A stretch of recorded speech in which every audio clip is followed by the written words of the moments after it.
შინაგან საქმეთა ორგანოებმა გადმოგცეს ჩანაწერები, ესე იგი კამერის ჩანაწერები, რომლის შეფასების დროს ჩვენ მივედით იმ დასკვნამდე, რომ საქმე ჰქონდა პროვოკაციის მოწყობის, აი წინასწარმომზადებას პროვოკაციისა. ინციდენტამდე 1 დღით ადრე 10 საათი 36 წუთი და 13 წამი, 10 საათი 36 წუთი და 41 წამი. გვანცა კველაძისა და თამუნა ლაცაბიძის ფარული საიდუმლო საუბარი. კველაძე საჩვენებელი თითით თანმიმდევრულად მიუთითებს ქვედა სართულის 4-ვე კამერაზე. მესამე პირის გამოჩენისთანავე ორივე მყისიერად წყვეტს მოქმედებას და იცვლის ქცევას.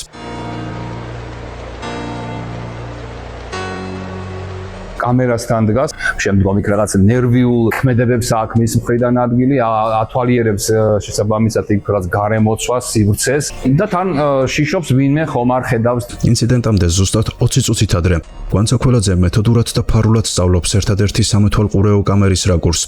კონდიციონერის პულტის ვითომ დარეგულირება მხოლოდ იაფასიანი შენიღბაა. ციფრული ეკრანი კამერის ხედვის არედან 90 სანტიმეტრითაა ასტენილი. ხოლო სუბიექტის მზერა პირდაპირ ობიექტზეა მიჯაჭვული. ნერვული ტუჩის მოკნეტა, სივრცის კონტროლი, უკან დახევა და 15 წამში კვლავ კამერასთან დაბრუნება.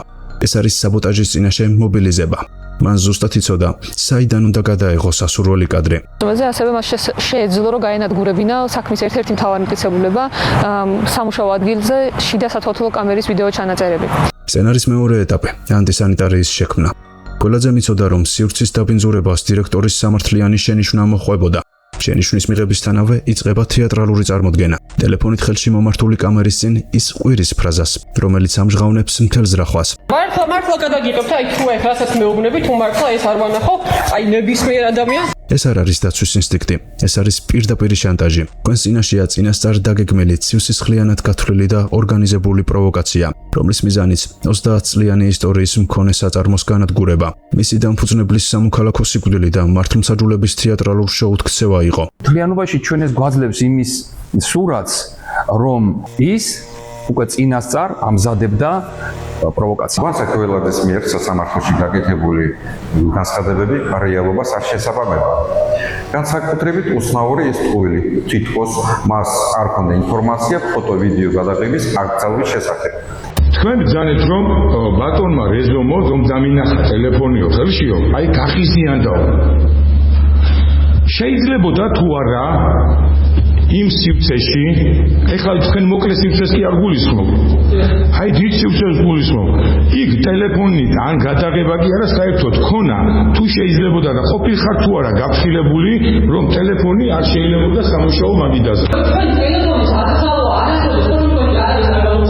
პირადად შემით ყველა თანამშრომელი იყო გაფრთხილებული ამ წესის შესახებ. ეს სურათი გეცნობა თქვენ? ეს სურათი გეცნობა? რა?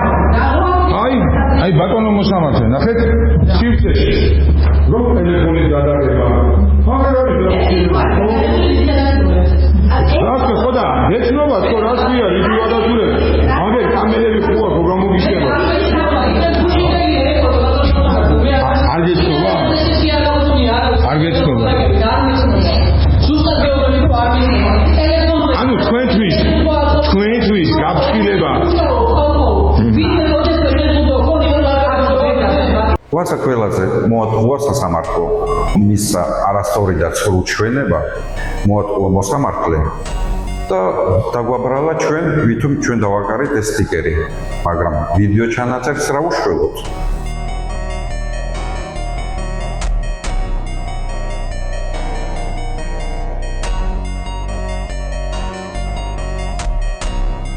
ამ საწარმოში ვიდეო, ფოტო გადაღება არ შეიძლება. ეს ჩანს აგერ ნებისმიერი, რომ შემოდიხარ თუ არა, იქ არის აღნიშნული, რომ აქ გადაღება არ შეიძლება. და იყურე დირექტორი, რომელიც იცის, რომ გადაღება არ შეიძლება, ჯერ მაგაზე ექნებოდა რეაგირება, რომ პიროვნება გიღებს ფოტოებას, ხო? მეორე ამას აკეთებს იმ დროს, როდესაც აი გვანცამ შეიძლება თქვა წყობილებიდან გამოიყვანა თავისი ქმედებებით და აი ამ ქცევას, მის განერვიულებულებას რო იღებს და ამ მდგომარეობაში ყველანაირად შეეცდებოდა ბატონი რეზო რომ წაერთმია, ხო, რომ უთხრა კიდევაც რომ ვიდეოს ნუ იღებ.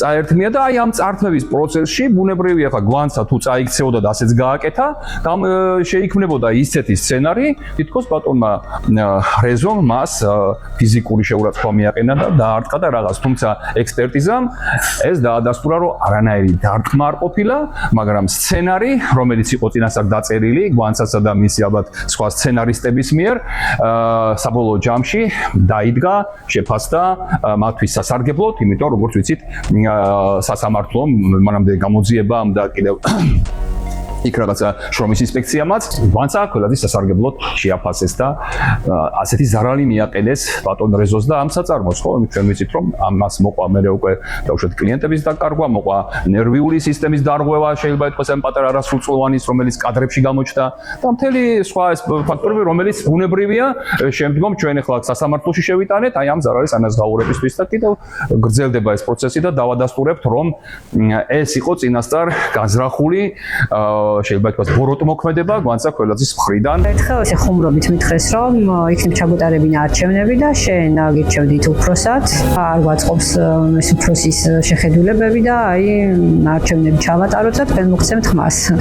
ეს კი უთქვიათ ნამდვილად გვანცას უთქვიან ნამდვილად. ამ ფრაზამ ფარდა ახადა პროვოკაციის რეალურ მოტივს. წაწარმოს ხელში ჩაგდება და მენეჯმენტის უკანონო ჩანაცვლება, მედია ტერორი, ბულინგი და არასრულწლოვანის ტრავმა. ტელეკომპანიების ფორმულა TV პირველი ნანუკას შოუ, გადაცემების სწრაფი მონტაჟი, შრომის ინსპექციისა და ტელეკამერების სინქრონული შეჭრა საწარმოში. ამ წუთებში შრომითი ინსპექციის თანამშრომლები იმყოფებიან სტამბა რეზონში, რომლის დირექტორიც სიტყვიერ და ფიზიკურ ძალადობაშია მხილებული. ძალადობის ამსახველ ვიდეოს მსხვერპლის მეგობარი აქვეყნებს. შრომის ინსპექციის სინქრონული შესვლა ტელეკომპანიებთან ერთად წარმოადგენდა არა შემოწმებას, არამედ საჯარო ლინცის წესით გასამართლებას, უდანაშაულობის პრეზუმპციის დარღვევა. საჩივრის შეტანისთანავე ამოქმედა აგრესიული მედია მანქანა. ამიხსენი რეზო რატომ არ ზის ციხეში? რას გეუბნება პროკურატურა? მეც მანდ ვარ ნანუკა და ეგ მაღიზიანებს ყველაზე მეტად რომ 17 თვე ვერ დამიცვა. გამოძიების დასრულებამდე 68 წლის კაცის მოძალადეთ გამოცხადებით უხეშად გაითელა საქართველოს კონსტიტუციით გარანტირებული უდანაშაულობის პრეზუმპცია, მაგრამ ამ ბინძურმა კამპანიამ ყველაზე მძიმე დარტყმა არასრულწლოვან ბავშვს მიაყენა. როგორ გინდა როცა შენ სიმართლეს აღარავინ უსმენს? Facebook-ზე რაც მოხდა შემდეგ ჩემთვის ჯოჯოხი და დიქცა, კომენტარები, შევარწყვა, დაცინვა, ბრალდებები და მე უბრალოდ აღარ მინდოდა ხალხთან გასვლა. მაზალიდან სკოლაში წავსულიყავი, მაგრამ არ მინდოდა, არ შემეცვა. აღარ მინდოდა რადგან გწნობდი რაც იქნებოდა. მე შინოდა. ექსპერტიზის ოფიციალური დასკვნა 10-დან 9 ბალი. აი ასეთი მძიმე ფსიქოლოგიური ტრავმა მიადგა ბავშვს იმ ორგანიზებული ბულინგის გამო, რომელსაც ეგრეთ წოდებული უფლებადამცველები პროპაგანდისტულ ეთერებში ახორციელებდნენ. მაგრამ ორგანიზებული პროვოკაცია ამით არ დასრულებულა. როდესაც ცრუ ნარატივი ჩამოიშალა, დაიწყო მოწმეების პირდაპირი ტერორი და სასამართლოს შეცდომაში შეყვანის დანაშაულებრივი მცდელობა. რაცა ერთი სიტყვა ვქვი რომ ტყუილს ავრცელებს პოსტის ავტორი და ძალიან დიდი უარყოფითი ემოციები წამოვიდა გვანცას მეგობრების მხრიდან, პირადად ჩემს შეურაცხყოფაზე გადმოვიდა, ჩემი შვილების მიმართ შეურაცხყოფაზე გადმოვიდა და გვანცა ქველაძის ღია მუქარა თანამშრომლებს. დღემდე ფინანსურად კაცია ადამიანი ჩემი ინფორმაციით 4, ანუ არ ვიცი, ზოგი წავიდა როგორც ვიცი და ზოგი 4-ზე ზუსტად ვიცი რომ იქ მუშაობს. როგორც ჩანს მათ დავიწყდათ რომ სრულჩვენება დანაშაულია და ამ ყველაფერს აუცილებლად მე და ჩემი ადვოკატი ვფიქრობთ რომ სამართლებრივად მივხედოთ. ეს არ გახლავთ რიგითი ფრაზა. ეს მოწმეების დაშინების ორგანიზებული სქემაა. მოწმე ანი გოდერძიშვილის ჩვენებას გვანცას უახლოესი მეგობრის თამუნა ლაცაბიძის მხრიდან საშინელის შეურაცხყოფელი ეპითეტები მოჰყვა. მომისმინე თამუნა უარესით გაიგე შენ და ზედმეტი აღარ გავიგო ჩემთან მიმართებაში რომ რამე მომწერო ჩვენ და შენმა სადაქალო პროვოკატორია და შენს პროვოკატორი ხარ და ყველანი მანდ მიცხართ გაიგე მეორე აღარ გაბედო და აღარ მომწერო საერთოდ გოდერძიშვილი ადასტურებს რომ ქველაძე და მისი მეგობრები იყვნენ პროვოკატორები მოკლედ ქველაძის ქმედებებში ვლინდება პიროვნება როგორც აგრესიული პროვოკატორი 14 ივნისს კორექტული იყო ბატონი რეზო გვანცა ბატონი რეზო ისე გამოიყვანა მდგომარეობიდან კითხოს ისვამ შაფრიანი ადამიანი მე მაგალითად იმის ადგილზე არ ვიცი რას ვიზავდი ბატონი ბატონ რეზომ თავი ისე შეიკავა რომ მალადეც ბატონ რეზოს აქ ქაბატონი ელოდეთ რომ ჩვენების გამო აუცილებლად მიმართავ პოლიციას კი გენაცვალე მე არ მეშინი არა ეს ხო ფაქტი და აი მივახციეთ ამ უკანონობის კულმინაციას უშუალოდ სასამართლო დარბაზში მოსამართლის თვალწინ განხორციელებულ ტერორს ამასთანავე როდესაც ეს ადვოკატი საჯაროდ ირგებს ბავშვთა უფლებების დამცველის მანტიას ხოლო რეალობაში 38 წლის ქალბატონის ბინძური ინტერესების სასარგებლოდ თვალს ხუჭავს და 12 წლის მოზარდის უფლებებისა და ფსიქიკის განადგურების თანამონაწილე ხდება აი აქ მთავრდება უფლებადამცველის ყალბინი ღაბი და იწყება ზნეობრივი ფსკერი და ცინიკური ორმაგი სტანდარტი ეს არის პროფესიული ეთიკისა და კანონის ღია ფეხქვეშ გათელვა, რასაც საგამოძიებო ორგანოებისგან სჭირდება მყისიერი და უმკაცრესი სამართლებრივი რეაგირება. 4 დამოუკიდებელმა ექსპერტიზამ სრულიად გააბათილა, ცრუბრალდება, არანაირი ფიზიკური ძალადობა, არანაირი დარტყმა რეზო რაზმაძის მხრიდან არ განხორციელებულა. ჩატარებული არის ვიდეოფონოსკოპიური ექსპერტიზა, კარგად ჩანს, როგორ ეცემა კვანცა ქველაძე. ეს დაზიანებები მიყენებულია სწორედ დაცემით და არავითარ შემთხვევაში ადამიანის ხელით. ვიგზავნა თავში როგორ მომხდა და ხელში ჩამარტყა ტელეფონი გამაგდებინა. სასამართლოზე დაისვა საკითხი თავის მიდამოში იყო თუ არა დაზიანებები, თავის მიდამოში და სხეულის სხვა ნაწილებში გარდა მარჯვენა მუხლისა და მარჯვენა ინდაყვის ახლისა, რომელიც აღნიშნეთ რომ დაცემით არის მიღებული, სხვა დაზიანება არ აღინიშნება და რაც თავარი კონტაქტი არ აღინიშნება. კვანცა ქველაძემ შეგნებულად და მრავალჯერ მოატყუა საგამოძიებო ორგანოები და მართლმსაჯულება. ეს საქმე აღარ არის კერძო დავა. ეს არის მაგალითი იმისა თუ როგორ შეიძლება ორგანიზებულმა პროვოკაციამ, სრუდასმენამ და მედია ბულინგმა საფრთხე შეუქმნას 33 ოჯახის არსებობას, გაანადგუროს ბიზნესი და შელახოს ადამიანის პატივი და ღირსება. ყველა მტკიცებულება, ვიდეო ქრონომეტრაჟი და საექსპერტო დასკვნა უკვე გადაცემულია საქართველოს პროკურატურასა და ექსპერტიზის ეროვნულ ბიუროს. სიმართლეს ვერც იმიტირებული ყვირილი გადაფარავს და ვერც ორგანიზებული ცილის წამება. პროვოკაცია მხილებულია.